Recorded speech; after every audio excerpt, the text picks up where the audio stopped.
I feel like I should start walking faster if there's people in here. Wow. That's the first comment I've ever seen. That's pretty cool.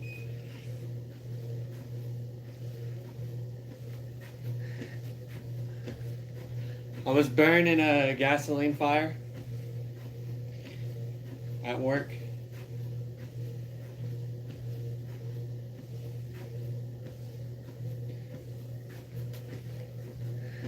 How did you get your burns? I um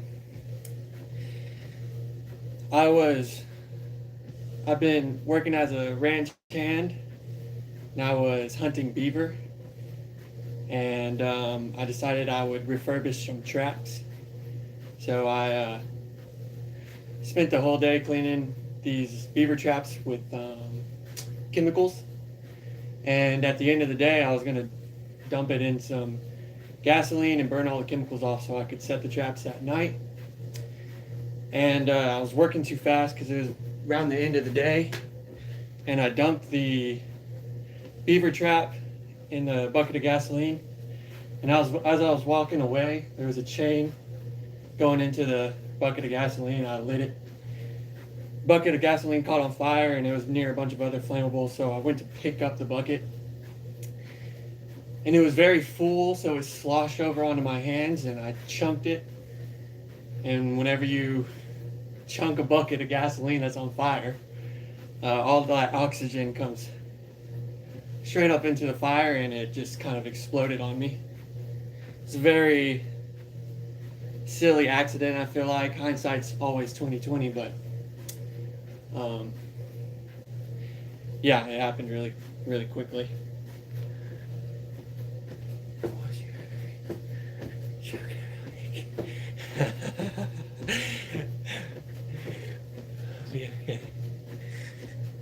Man, you guys are awesome. I was not expecting this. This is my first time to ever go live, and I was just watching people on YouTube talk about their burns, and I thought, you know what, I'm just going to go live because I have to work out anyway.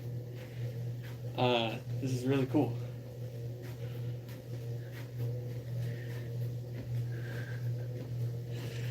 I'm going to walk faster for you guys.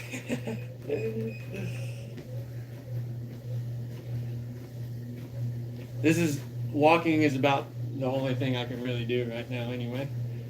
Maybe in the future I'll lift weights or something, but this and stretching is about all I can do.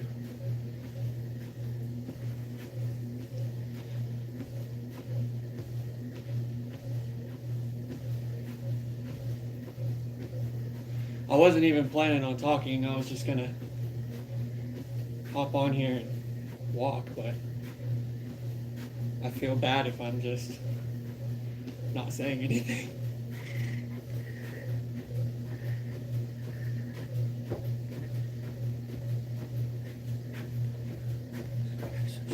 Yeah, these are grafts. I got graft. I mean, they're scars to the burns, but also a whole lot of what you're seeing here is grafts, and I got them here in this whole arm. But the grafts, it happened 5 months ago, so the grafts are 4 months old. So this is what young grafts look like. Eventually, everything will turn mostly skin color, but right now I'm just very red and kind of see-through because the skin is very new. Very, very new.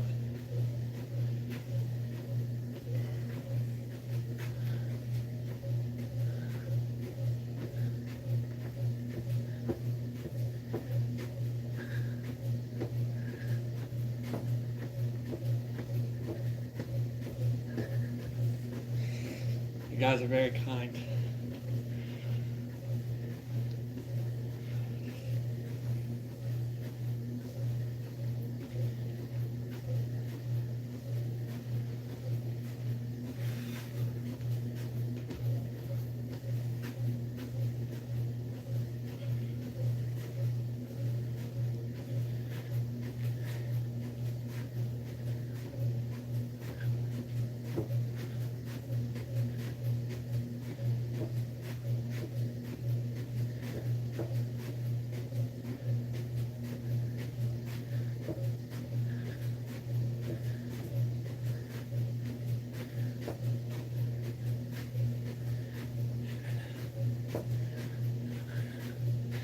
Hey, thank you. 75% is crazy. I appreciate your comment. Guys, I know it's gonna be a long road. I'm only 5 months in, but you're awesome. It's crazy how many people get burned.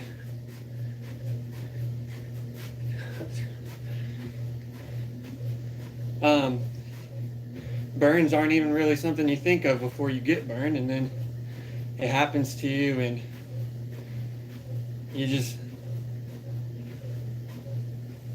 never really know the work you got to put in afterwards or during the hospital, or the work that people go through. Like I know you probably went through crazy amounts of work. I was just watching a YouTube video of what's her name? Tilia Pitt, I think is her name. She got burned 65% running a marathon that there was a bushfire and she got trapped in it. And it took her 3 years just to be able to run again, but 65% is crazy. I was burned 50%. Anything above that, I just feel like is, I mean, and all burns are bad, but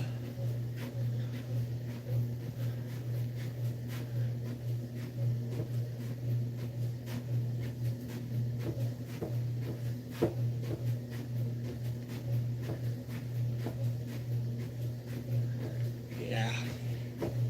Wait, let me read that again. We're making a hash oil. Crazy how fast it follows fires. Yeah. I thought you said hash oil.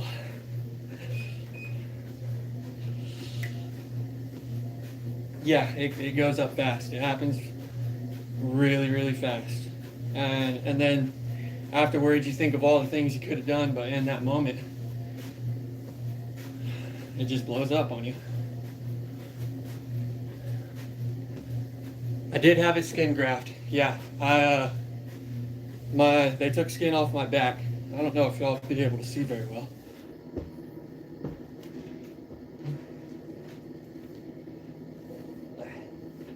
Those are my donor sites.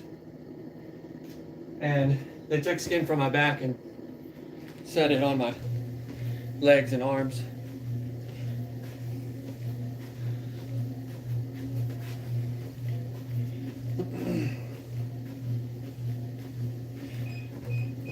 I don't normally walk this fast. It's kind of funny. I'm breaking a sweat, and I don't normally break this much of a sweat, but I got to show out now. I feel like, but it's good for me anyway. So.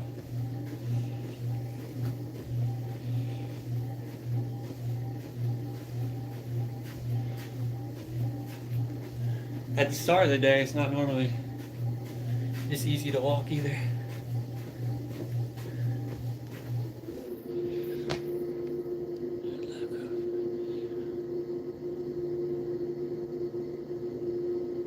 Yeah, I've heard about that lab grown stuff. I didn't get that,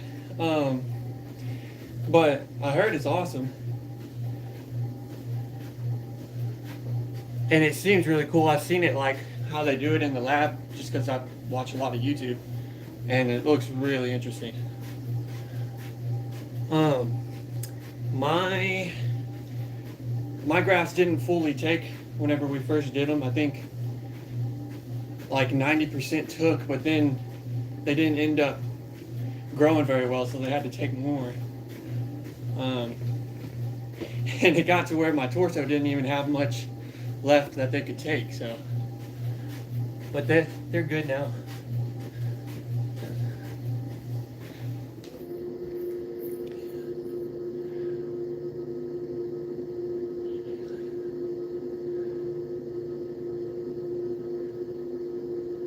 That's crazy. Y'all got it for free. Yeah, I bet it is super expensive.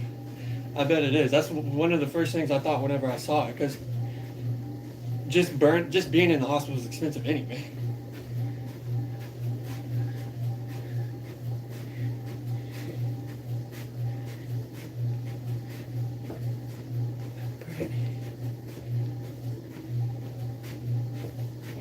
Yeah. Yeah. I think anything that's above a second degree burn, you get skin grafts, but I could be wrong. If it's small enough, you might not get it. You might not have to get them, but and I also could be wrong. It might be second degrees might have to get them too, but I don't think so. But yeah, they all hurt. They all hurt. Any burn hurts.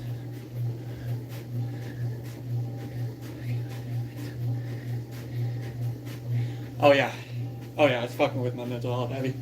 Of course, you got to try to stay strong, but yesterday I broke down.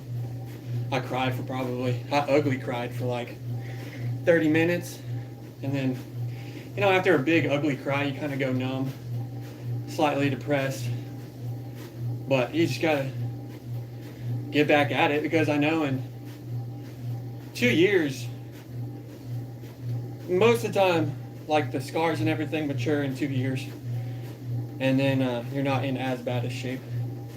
So I just got to keep that in mind. It's going to take some time, but that's really about it. What fucks with me the most is that everywhere that you get third degree burned, you lose your sweat glands, and so 50% of my body won't sweat anymore, which means I might not be as good as a runner, because I used to run a lot before this. I might not be as good as a runner because my body won't be able to cool down as much. I don't know how much that'll actually affect me, but that's what messes with my mind the most. Yeah, I was talking to my wife yesterday, or 2 days ago, and I was telling her, I'm always looking on YouTube to find stories of burns, of people who have been burned, because, it's just tough. So you want to see somebody that has made it out through it, or, and you can't find a lot on YouTube. There's a couple of really good stories that people got, like 65% burn, Tilia Pitt, who ran a marathon. And then there's another guy on YouTube who's 95% burned, which is just insane. And he's got a good story, but there's really not much out there. You have to like really search to find it. And so I was telling her, I'm just gonna have to start doing it, or I'm gonna have to start a YouTube, because I'm always looking for it. No telling how many people are always looking for a burn story, or let alone somebody in recovery. Because I've only had grafts for 4 months. I've only been burned for 5 months, and so you don't really see a whole lot of recovery. And this is what recovery looks like. Like, you have to hop on a treadmill and make yourself walk, or else your skin's gonna get super tight where you can't even straighten your legs anymore. Your arms won't get straight. Like, if I don't go for a walk, this arm is just bent like this all day, pretty much. And you can't have that, because then it'll get stuck that way. You have to get surgeries to release it. It's a battle.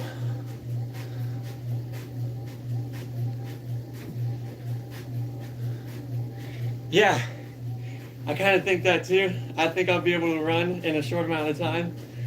I'm hoping like around 8 or 10 months, maybe I could do a little jog. I tried about a month ago. I'd only been burned for 4 months, and I just wanted to go for a run so bad. So I put on you can't touch the sun with burns, or you can't let the sun touch your burns, or else you'll blister up and it'll just be a bad deal. So I put on a bunch of sleeves, and I put on long sleeve and pants, and it was like 105 degrees out that day, but I just wanted to do it so bad anyway.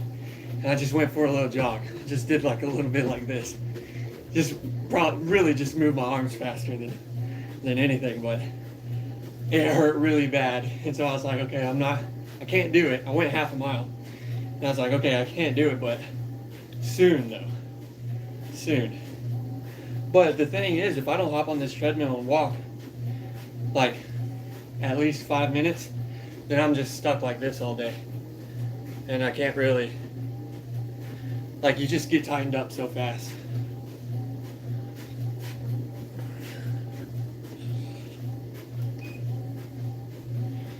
Time goes quick when I'm talking to you guys.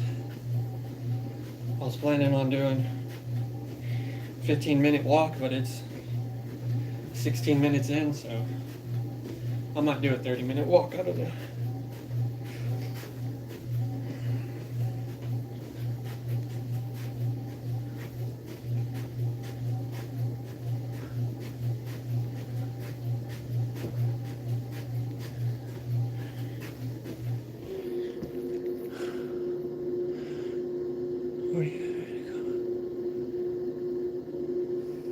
Yeah, I thought I was in a coma because last thing I remember from the fire was they picked me up off the ground, put me in an ambulance, got me to a helicopter, and the last thing I remember was looking at the helicopter window for like just a split second, and then I was out for 3 weeks.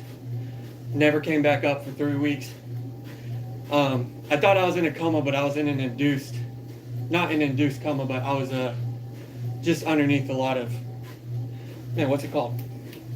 Just underneath a lot of medicine where I could never really wake up. And I was like that for 3 weeks. And I thought I was dead because I had just a ton of, it was just like a nightmare it seemed like maybe, I don't know, it seemed like days of it, but really it was 3 weeks. It didn't seem that long. But just a whole bunch of nightmares. And whenever I finally came to and I realized my wife was in the room, I asked her, I said, was I in a coma or was I dead? I had no idea. But yeah, just a whole lot of blackness, a whole lot of shadow figures, like really slow, deep voices. It was really weird. It was a really strange time.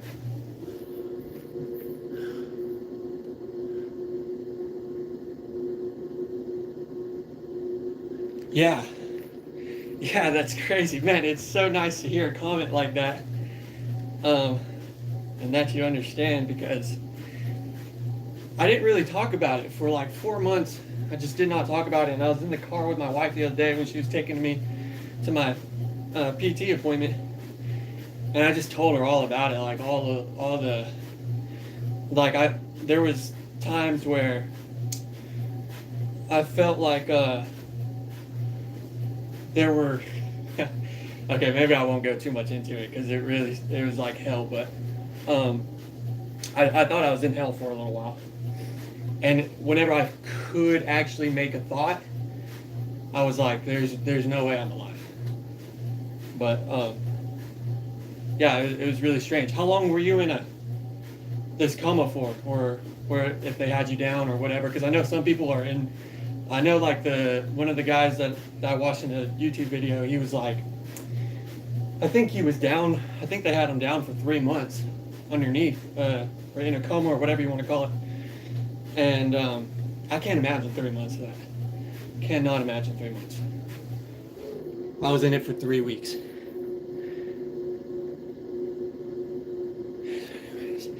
Thank you, yeah. I made a Facebook post, and I put in there that I wanted to spread awareness, and that was the only time that I ever mentioned that, but I do want to. The problem that I have is that, like, I don't know, I feel dumb because my accident could have totally been, I didn't have to start the fire. I didn't mean to, but it definitely didn't happen. It didn't need to happen that way. And so I feel silly spreading awareness sometimes because I'm like, my accident was just so, I could have gone around it. I didn't know that there was fire extinguishers on site. I could have just used a fire extinguisher as soon as I saw it. But there was also other things. I could have yelled fire. I could have told other people there was a fire. I didn't. I just grabbed the bucket and tried to move it away from other flammables, and I just made a mistake and it burnt my hands, so I threw it and caught on fire. But so sometimes spreading awareness seems like funny to me. Like I can't take myself seriously, but you know, there's not a whole lot of people out there doing it. I feel like. Well, maybe there is a lot of people, but you gotta go looking for it. Let's see. Let me catch up on these. That's how I should be like a story.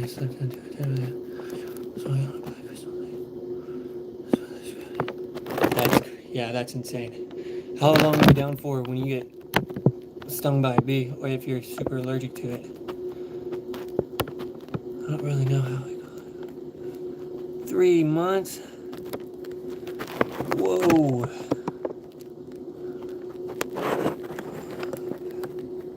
You're the only one I've ever described it like I did. Dude, that's crazy. He hung on and passed like that. Yep.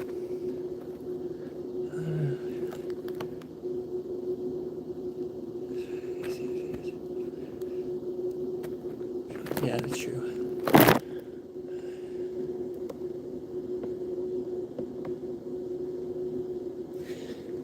Shit happens. Yeah. Yeah. No, y'all are right. Y'all are all absolutely right. I can't imagine being out for 3 months like that though. Because I mean I was out for 3 weeks. It might have felt like a week. Actually I don't know, you can't really tell time in that stage, but I can't imagine doing it for 3 months, going through those nightmares. Can't imagine all the things you've seen. There was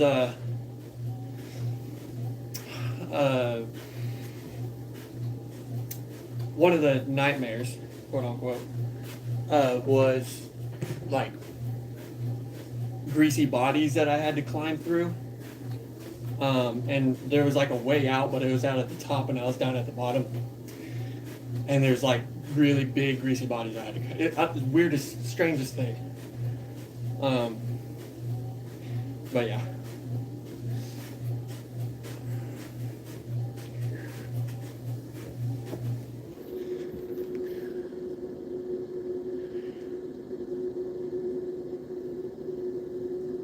That's insane.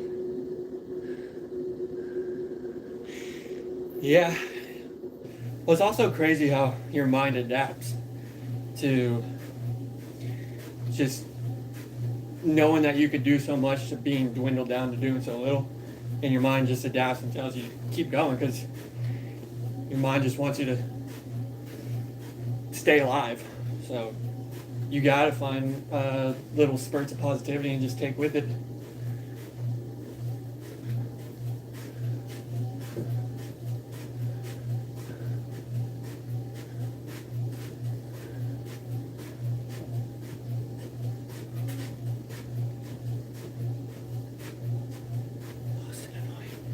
Yeah, lost and annoyed. That is put so good. That's a great way to put it. Because yeah, I mean there was times I was like, I thought I remembered the last thing that happened to me, and I kept asking myself, why am I not at work? Like that was one thing. Anytime I could make a thought, that was one.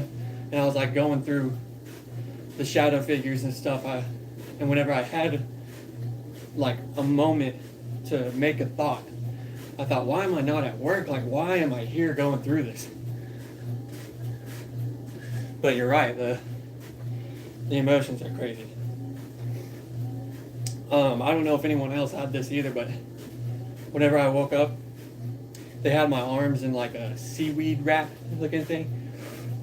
And I tried to pick up my arms and it was super heavy because I was on, I guess, so many narcotics.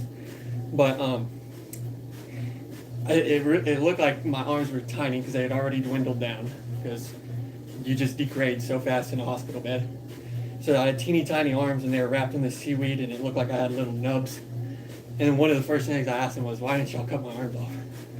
Because I didn't know they were working. I thought I had little nubs like this small and it was just super weird. But that was one of the first things I asked, why do I still have my arms? Because it doesn't look like I should still have them. And what's crazy is they've made a insane recovery. This hand isn't even that bad anymore, and in the hospital it's black and red. This hand's still going through it, but It's gonna be, I'm not gonna lose my fingers. A lot of burns, a lot of people with burns lose their fingers. A ton of people, because whenever they fight the fire, that's one of the first, I mean, that the whole time they're fighting the fire, hands just get burned, burned, burned. And it's instinct to fight it with your hands. Let me catch up on these.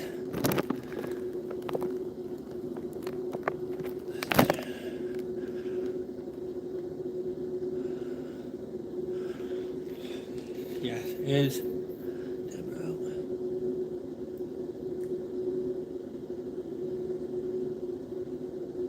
Yeah, yeah. The debridements.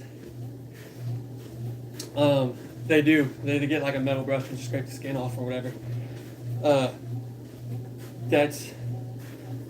I want to see what that looked like, but because like the whole time you're in the hospital, they're like taking pictures. Pretty much every day they take new pictures of your skin to see how it's. I don't know, just to document it. And I want to see those pictures so bad because I know that in the beginning, for those 3 weeks that they put you under, they're scraping your skin and stuff. Can't imagine what that looks like. After the accident had happened, and I just got finished being on fire, I was stop, dropping, and rolling. Guys were putting blankets on me. I was on fire for a minute and a half, about a minute and a half, and throwing blankets on me. The last thing they did was throw some water on me and put the fire out.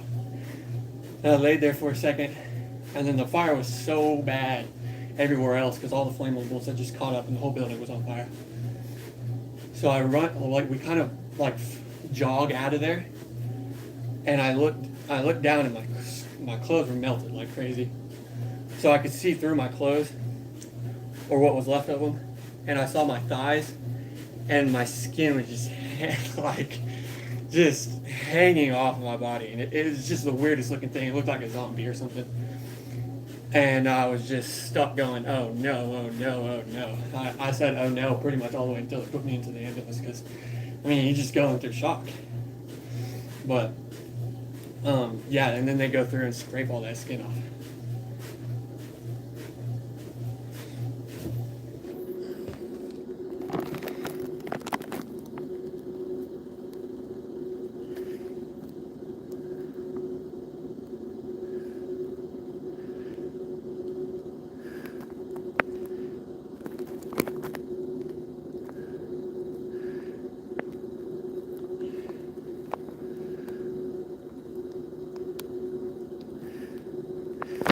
Yeah.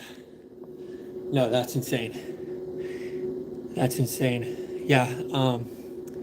They were telling me I wanted to try to talk through the tube that they had in my mouth, but I don't remember. I don't remember doing that. But I'm glad I don't because it sounds like hell. And yeah, he was screaming at one point and had me do through some shit and had been wrong. Yeah. The two guys that were there, one was 65 and the other one was 85, and they helped put the fire out. And it had them pretty messed up for a little while because I was screaming the whole time I was on fire, and they're trying to help, and it's not really working, and everything else is catching on fire all around them, and it's just I mean, everyone who's around, if there is anyone around that day, it's a day that they'll remember always.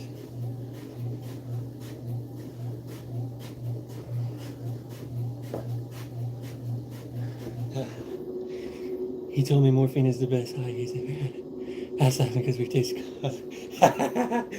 Yeah, I got hit with morphine once, and yeah, it was good.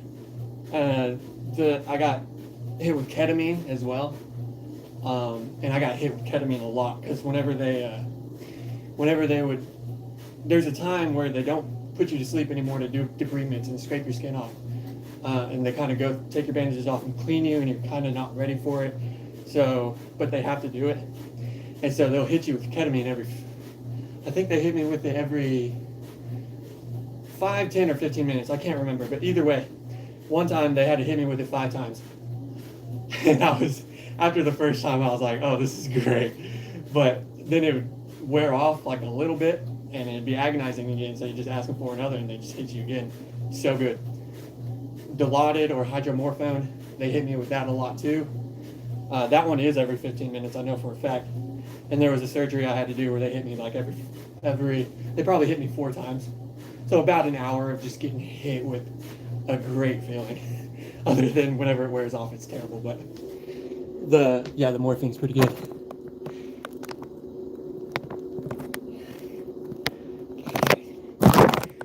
Hadia and K-hole mid-coma nightmares wild. No, I wasn't out. I wasn't in the. Well, maybe they might have been hitting me with ketamine during the coma, but I think it was fentanyl at that time. I think whenever they had me under there, it hit me with fentanyl. But yeah, I got so many good opioids that. But I'm not really like I'm on Dilaudid right now, which they say is hard to get off of, but I don't think it's gonna be that bad. I think I'm gonna just get off of it and it not be that bad. I mean, I don't know. I know it's nothing like smoking cigarettes, but I smoked cigarettes for 6 years, and whenever I wanted to quit cold turkey, no problem. Opioids probably a different story, but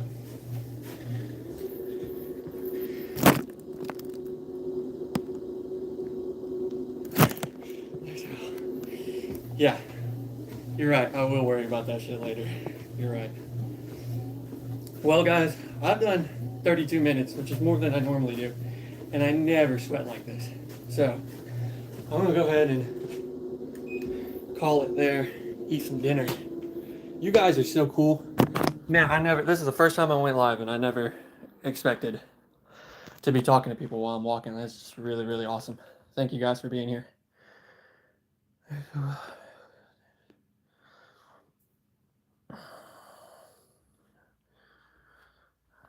All right, guys. Peace out. You guys are amazing. It's really good talking to y'all. Y'all are great. Peace.